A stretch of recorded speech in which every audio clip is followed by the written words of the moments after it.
ಎಲ್ರಿಗೂ ನಮಸ್ಕಾರ. Welcome back to my YouTube channel. ಇವತ್ತಿನ ರೆಸಿಪಿ ಏನಪ್ಪ ಅಂತಂದರೆ ಫಿಶ್ ಕಬಾಬ್. ಹೊರ್ಗಡೆಯಿಂದ ತಂದು ಫಿಶ್ ಕಬಾಬ್ನ ತಿನ್ನೋದಕ್ಕಿಂತ ಮನೆಯಲ್ಲೇ ಹೋಮ್ ಮೇಡ್ ಪೌಡ್ರನ್ನ ಉಪಯೋಗಿಸಿ ಸುಲಭವಾಗಿ ಮೀನಿನ ಕಬಾಬ್ ಹೇಗೆ ಮಾಡ್ಬೋದು ಅಂತ ತೋರಿಸ್ಕೊಡ್ತಿದ್ದೀನಿ. ಫಸ್ಟು 1 kg ಮೀನನ್ನು ತೊಗೊಂಡಿದ್ದೀನಿ. ತರುವಾಗಲೇ ಕ್ಲೀನ್ ಮಾಡಿಕೊಟ್ಟಿದ್ರು, ಹಂಗಾಗಿ ಅದಕ್ಕೆ ನೀಟಾಗಿ ಉಪ್ಪು ಮತ್ತು ಅರಿಶಿನ ಪುಡಿನ ಹಾಕ್ಕೊಂಡು 3 ರಿಂದ 4 ಟೈಮ್ ವಾಶ್ ಮಾಡಿ ಇಟ್ಕೊಂಡಿದ್ದೀನಿ.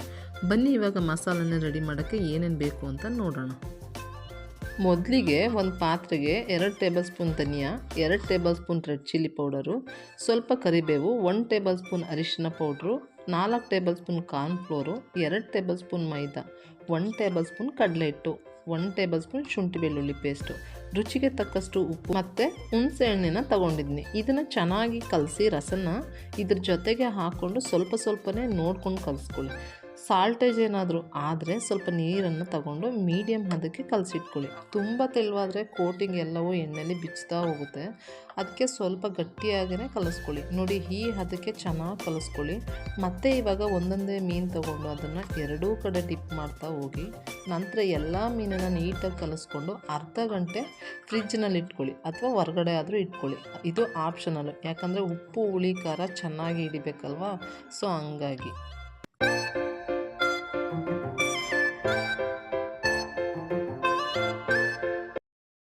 ಒಂದು ಪಾತ್ರೆ ತೊಗೊಂಡು ಎಣ್ಣೆನ ಹಾಕ್ತಾಯಿದ್ದೀನಿ. ಇದು ಡೀಪ್ ಫ್ರೈ ಆಗಿರೋದ್ರಿಂದ ಸ್ವಲ್ಪ ಜಾಸ್ತಿನೇ ಹಾಕಿ, ಯಾಕಂದರೆ ಮೀನು ಮುಳುಗೋ ಥರ ಎಣ್ಣೆ ಹಾಕಿದ್ರೆ ಅದು ಚೆನ್ನಾಗಿ ಎರಡೂ ಕಡೆ ಚೆನ್ನಾಗಿ ಬೇಯ್ತಾ ಹೋಗುತ್ತೆ.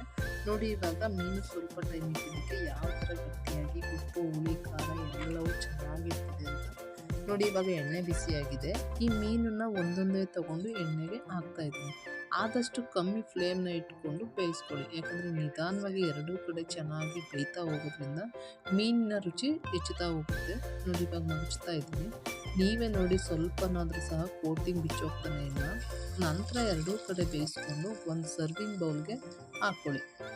ಮತ್ತು ಈ ಮೀನನ್ನು ಆದಷ್ಟು ಮಕ್ಕಳಿಗೆ ಕೊಡಿ, ಯಾಕಂದರೆ ಇದನ್ನು ತಿನ್ನೋದ್ರಿಂದ ಬುದ್ಧಿ ಜಾಸ್ತಿ ಆಗುತ್ತೆ. ಅದಕ್ಕಾಗಿ ನೀವು ಸಹ ಆದಷ್ಟು ಮನೆಯಲ್ಲೇ ಮಾಡಿಕೊಂಡು ತಿನ್ನಿ. ಇದರಿಂದ ಒಳ್ಳೆ ಆರೋಗ್ಯನೂ ಸಿಗುತ್ತೆ, ಹೆಲ್ದಿಯಾಗೂ ಇರ್ತೀರ. ಇದೇ ರೀತಿ ಮುಂದೆ ಒಳ್ಳೊಳ್ಳೆ ಅಡುಗೆಗಳನ್ನು ಮಾಡೋಕ್ಕೆ ನಿಮ್ಮೆಲ್ಲರ ಸಪೋರ್ಟ್ ತುಂಬ ಅವಶ್ಯಕತೆ ಇದೆ. ಸೊ ಹಂಗಾಗಿ ದಯವಿಟ್ಟು ಆದಷ್ಟು ವಿಡಿಯೋನ ಶೇರ್ ಮಾಡಿ, ಲೈಕ್ ಮಾಡಿ ಮತ್ತು ಕಮೆಂಟ್ ಮಾಡಿ. ಈ ಪುಟ್ಟ ವಿಡಿಯೋ ನೋಡಿದ್ದಕ್ಕಾಗಿ ಧನ್ಯವಾದಗಳು.